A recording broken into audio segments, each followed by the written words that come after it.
नमस्कार, news pulse में आप सबों का स्वागत है। मैं हूं संतोष सिंह और हम बात कर रहे हैं दरक गया शिक्षा का मंदिर। जी हाँ, किसी विदेशी ने नहीं दरकाया है, किसी बख्तियार खिलजी ने आक्रमण नहीं किया है, हमारे अपनों ने आक्रमण किया है हमारे शिक्षा मंदिर पर।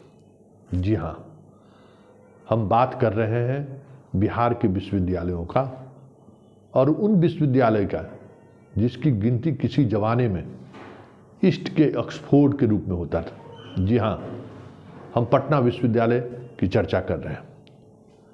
पटना विश्वविद्यालय ने इस देश को सर्वोच्च न्यायालय के न्यायाधीश के पद पर लेकर कई राज्यों के चीफ जस्टिस तक दिया है। एक दौर था जिस दौर में यहाँ के छात्र सबसे ज़्यादा यूपीएससी कम्पीट करते थे, बीपीएससी कम्पीट करते थे, लेक्चररशिप में जाते थे। मतलब इस देश की कौन सी ऐसी संस्था नहीं है जहां पटना यूनिवर्सिटी के छात्र पढ़ने नहीं जाते थे या फिर पढ़ाने नहीं जा रहे या काम नहीं कर रहे। लेकिन आज स्थिति यह है कि इस विश्वविद्यालय में पढ़ने के लिए छात्र उपलब्ध नहीं है। मतलब छात्र जा ही नहीं रहे हैं पढ़ने के लिए। थोड़ा हैरान करने वाली बात है, लेकिन सच्चाई है। तो आज हम आपको दिखाएंगे कई पूर्ववर्ती छात्र जो पटना यूनिवर्सिटी से पास करके बिहार के डीजीपी तक बन चुके हैं, सुप्रीम कोर्ट के जस्टिस तक बन चुके हैं। कई ऐसे जज हैं जो हाई कोर्ट के चीफ जस्टिस बन चुके हैं। वो पटना विश्वविद्यालय के लॉ फैकल्टी से पढ़े हुए हैं, पटना विश्वविद्यालय के साइंस फैकल्टी से पढ़े हुए हैं, अलग अलग फैकल्टी से पढ़े हुए लोग हैं। लेकिन आज स्थिति यह है कि पटना यूनिवर्सिटी में अधिकांश सीटें खाली रह जा रही हैं, छात्र नामांकन कराने के लिए नहीं आ रहे। थोड़ा हैरत वाली बात है ना। पटना यूनिवर्सिटी में नामांकन हो, किसी दौर में हर पिता की इच्छा होती थी कि मेरे बेटा का नामांकन पटना यूनिवर्सिटी में हो। हर पढ़ने वाले छात्रों की इच्छा होती थी कि हमारा नामांकन पटना विश्वविद्यालय में हो। लेकिन आज ये स्थिति है कि पटना यूनिवर्सिटी में पढ़ने वाले छात्र के लिए जो सीटें निर्धारित हैं वो भी फुल नहीं हो रहे हैं। पटना कॉलेज के जो निर्धारित सीटें हैं वो फुल नहीं हो पा रहे हैं। पटना साइंस कॉलेज, अब आप समझ जाइए इसकी चर्चा कहाँ तक नहीं है। नासा से लेके इसरो तक इसकी चर्चा है पटना साइंस कॉलेज की। साइंस कॉलेज में भी ग्रेजुएशन के सीट फुल नहीं हुए हैं। ये स्थिति है। हम आपको बताते हैं एक एक कर क्या स्थिति है। जो इस देश के टॉप 100 में जिन कॉलेजों की गिनती होती थी कभी एक दौर में तो 1 to 10 में दिल्ली यूनिवर्सिटी के कई कॉलेजों की तुलना पटना कॉलेज और पटना साइंस कॉलेज से किया जाता था। एससी वर्मा इसी पटना साइंस कॉलेज के टीचर रहे हैं, जो आज की तारीख में फिजिक्स के पितामह माने जाते हैं। बिना इनकी लिखी गई किताब पढ़े हुए लोग आईआईटी कम्पीट ही नहीं कर सकता है। फिजिक्स का इन्होंने ऐसा किताब लिख दिया। कई ऐसे नाम हैं, लेकिन आज सब कुछ बुझ सा गया है। जरा देखिए, हैरान करने वाली बात है, लेकिन सच्चाई है। पटना में 3 विश्वविद्यालय इस वक्त काम कर रहा है। एक है पाटलिपुत्रा विश्वविद्यालय जो हाल ही में खुला है। वहाँ पे 1,25,000 सीट है छात्रों के लिए ग्रेजुएशन के स्तर पर, और अभी एडमिशन की प्रक्रिया पूरी हो चुकी है और 95,000 छात्रों ने नामांकन दिया है। लगभग 35,000 छात्रों ने, 30,000 छात्रों ने नाम पद खाली रह गया, एडमिशन ही नहीं लिया छात्रों ने। ये स्थिति है। और अधिकांश पीजी के सीट पे 60% तक पीजी का सीट खाली रह गया है। दूसरा विश्वविद्यालय जो पटना में स्थित है, आर्यभट्ट नॉलेज विश्वविद्यालय, ज्ञान विज्ञान 3 कोर्स यहाँ पे प्रमुख केंद्र है माना जाता है। उसमें से 20% सीट अभी भी खाली ही रह गया, स्टूडेंट नहीं आए। तो ये तो ठीक है, ये 2 नए विश्वविद्यालय बने हैं, अभी प्रक्रियाधीन है। लेकिन जो पटना विश्वविद्यालय के अधीन जो कॉलेज है, जिस कॉलेज की चर्चा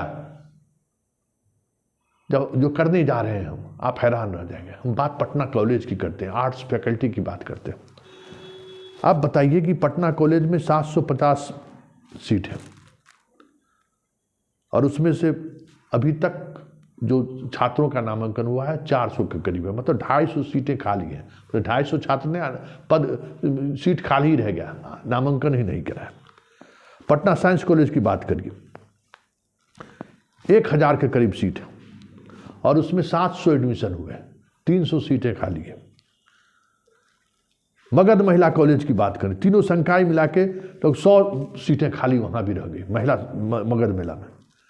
इतना ही नहीं, अगर हम बात पीजी की करें तो लगभग सारे पीजी डिपार्टमेंट मिलाकर जितने डिपार्टमेंट हैं पटना यूनिवर्सिटी में, उसमें से 40% सीटें खाली हैं। साइंस में 60% सीटें खाली हैं। अब आप अंदाजा कीजिए, फिजिक्स केमिस्ट्री बॉटनी में पटना यूनिवर्सिटी में जो साइंस फैकल्टी है उसमें पढ़ने जो जितनी निर्धारित सीट हैं उसमें 60% छात्र नामांकन नहीं लिए हैं। ये नामांकन नहीं लेने वाले की बात हम कर रहे हैं, कॉलेज पढ़ने के लिए नहीं आ रहे, इस पर हम बात नहीं कर रहे हैं। इतना सीट खाली रह चुका है। अब आप बताइए, और बजट कितना है पटना विश्वविद्यालय का आपको मालूम है? 576 करोड़। अंदाजा करिए, एक साल का बजट पटना कॉलेज के एस्टेब्लिशमेंट पर जो खर्च होता है 576 करोड़। और आउटपुट क्या है? अधिकांश कॉलेज की सीटें खाली रह जा रही है, विश्वविद्यालय के कॉलेज सीटें खाली रह जा रही है। ये सीट जो छात्र आया ही नहीं नामांकन लेने के लिए, हम और जो छात्र आते भी हैं तो कितने कम संख्या में आते हैं आप सबको पता है। कोचिंग में पढ़ने जाते हैं लेकिन कॉलेज नहीं जाते हैं। तो इसके लिए जिम्मेवार कौन है? बड़ा सवाल है, कौन जिम्मेवार है? और क्या इस तरीके से हमारे राज्य की गाढ़ी कमाई का अगर लगभग 600 करोड़ रुपया पटना विश्वविद्यालय और में अगर खर्च हो रहा है और आउटपुट ये है, तो फिर ऐसे विश्वविद्यालय का मतलब क्या है? जिम्मेवारी तो तय होनी चाहिए। और हम अपने YouTube चैनल के माध्यम से आप लोगों तक ये संदेश पहुंचा रही है। एक खबर नहीं है, ये संदेश है कि हमारे बिहार की शिक्षा व्यवस्था किस दिशा में बढ़ चली है। जिम्मेवारी तो तय होनी चाहिए। तो बड़ी बड़ी बातें होती हैं शिक्षा को लेकर, और हकीकत क्या है जानकर आप हैरान हो गए होंगे कि पटना में छात्र विश्वविद्यालय में पढ़ने के लिए नाम नहीं लिखा रहे, पटना विश्वविद्यालय में। तो आप सहज अंदाजा लगा सकते हैं कि बिहार के अन्य विश्वविद्यालयों का क्या हाल होगा। 22,000-23,000 करोड़ रुपया खर्च होता है विश्वविद्यालय के एस्टेब्लिशमेंट पर, टीचर के भुगतान से लेकर विश्वविद्यालय को बनाए रखने के लिए। आउटपुट क्या है समझ सकते हैं।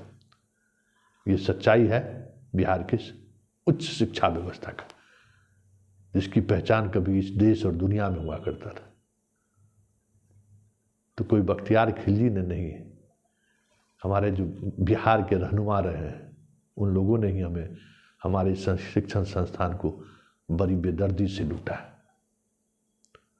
उम्मीद है ये सिर्फ खबर नहीं है। हर व्यक्ति जो इस खबर को देख रहे हैं अपने मस्तिष्क पर एक बार जोर डालिए, क्या हो रहा है, कहाँ जा रहा है बिहार। हम शिक्षित नहीं होंगे तो बिहार की पहचान नहीं है शिक्षा। हम शिक्षा के बल पर ही देश और दुनिया को चुनौती देते रहे, अपने ज्ञान के बल पर ही देते रहे, और जब चारों ओर अज्ञानी ही रहेंगे तो इस प्रदेश का क्या होगा।